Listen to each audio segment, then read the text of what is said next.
Hi, Paul Sackis, Good News Broadcast, speaking to Ann Pleshette Murphy. Hi, Ann. How are you? I am well. How are you? Okay, good. You're a psychologist, author, national television personality, and former editor of one of the greatest magazines, Parents Magazine. Thank you. Because parents are the wealth and the goodness of the future and the happiness of the parents. And actually, we used to be kids. That's right. Let's not forget that. Well, that's probably one of the big things to actually talk about.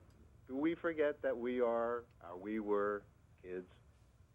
Well, you know, it's so interesting because I think back to school brings that back. I think a lot of us, unfortunately or fortunately, connect with how we felt about going back to school as opposed to focusing on how our kids may be feeling about going back to school. So I think you touched on something really important, which is if you didn't love school, you know, make sure you're aware of that because you don't want to communicate that to your child.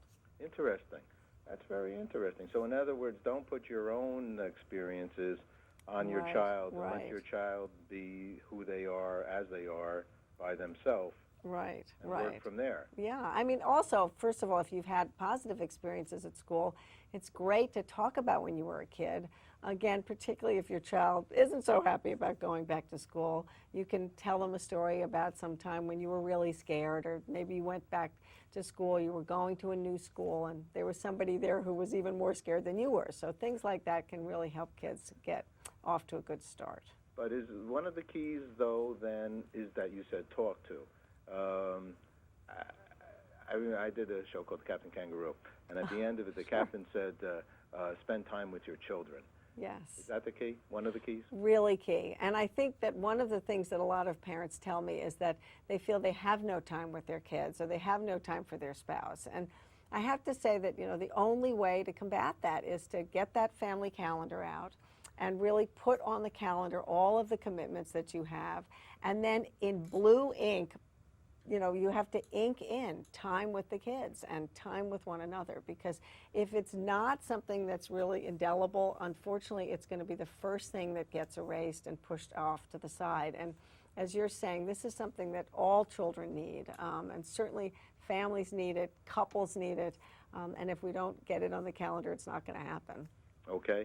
Now, I mean, we are getting close to back to school. What are some ways, though, then we can make it a simpler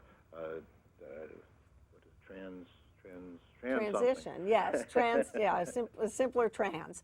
Well, I certainly think, you know, starting early is a really good idea, Paul. So things like bedtime, get the bedtime earlier and earlier, as opposed to just the day before you're suddenly saying, okay, you got to get in bed at 7:30 when they've been going to bed much later.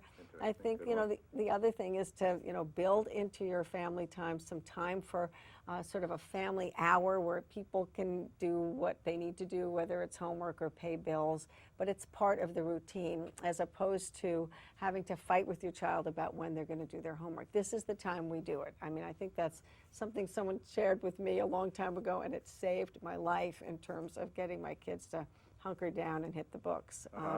Good one. And I think the other thing is just make sure you've got what you need and your kids have what they need. I think shopping for something new and cool that the kids are going to feel good about showing their friends can make a huge difference in terms of their excitement about going back to school. Well, let's talk about that shopping. I see Office Max involved with this, or coming out with you talking about these things that are so important, and we thank them for doing that. So you go into a store. I think stores are a great opportunity to educate. And, definitely. What's one of the approaches that you would suggest? Well, I think particularly if money is tight, and frankly it is for everybody, you can first of all involve your kid in looking for bargains. You know, one of the things that Office Max offers is they have a private brand called Schoolio. They're very reasonably priced compared to some of the big brands that are sold in the store. And I mean, that's the kind of thing that sharing with your child and having them look at the newspaper flyers, have them figure out what the budget should be, and then give them a calculator and say, look, this is what we're going to need, and you help me figure out, do you want to spend it all in that really wonderful backpack? That's okay, but then you have to use last year's notebooks. Or, you know, let's get some really great highlighters, but let's use last year's backpack. So I think that a child in middle school, certainly by the time they're in 6th or 7th grade, they can be given a budget and they can be given the responsibility of getting their back-to-school stuff and getting the stuff they want. So the only other thing, Paul, I'd say is even if you think what they pick out is hideous, just zip it, because it should be their decision. I think that's a very good idea. In fact, when you take the Kaikouit tour up in Rockefeller's estate in my little town, Tarrytown, Mechanical Hills, right. he says how, and that struck me, how he had all his children write down when they spent any money.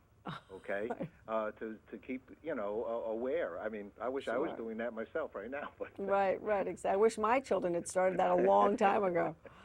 I just got my son's cell phone bill, so boy, do I wish he was doing it. Well, those are good parental kinds of. You have a great website. Office Max has a great website. I know you have other people. Last question: what's good news for you? Oh, what's good news for me? Well, the good news for me is my son has been away all summer, and my daughter's been away. I'm going to see them both next week, so that's really good news for me. I'm sure that is. Okay, well, thank you very much. Always a pleasure to speak with you, Ann. Take care. Thanks, Paul. Bye-bye. Bye-bye.